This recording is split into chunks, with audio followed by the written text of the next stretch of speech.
And I, because of the weight, I started to look into options to get some skin removal done. So I went in for that. And a week later, I started having pain in my back. I started to feel sick. And I went to the hospital because I just had surgery. The doctor came in, and when she came in behind me, she closed the door and told me that I had a pulmonary embolism. So I had multiple blood clots in my left lung. I didn't know what that meant. I looked at her and said, "Am I going to die?" And she shrugged her shoulders. She looked at me and went like this. And so I was in the hospital, and this was another very supernatural moment that I had. That I know the Lord was with me. I was in the emergency room bed, and I looked up to him and I said, "Lord, don't take my life. I want to help other people accomplish what I have now with the weight, the losing the weight. Because now that I lost all this weight, I wanted to help other people. That was my goal. And I wanted to be able to help people with eating better, dealing with their emotions, dealing with what was causing them to turn to that, because it's such an unhappy place when you're going through it. And so I prayed that prayer, and the Lord kept me alive.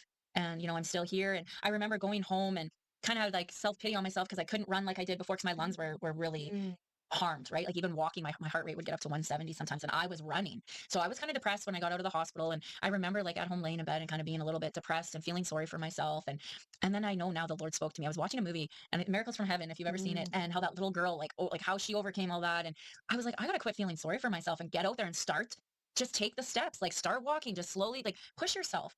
I started doing that, and before you knew it, I was running again. And then I did CrossFit for 2 years. I was competing in like high intense stuff. And when I look at it now, like there's so many miracles he's performed in my life that, he's going to use for his glory. He's going to use for his purposes.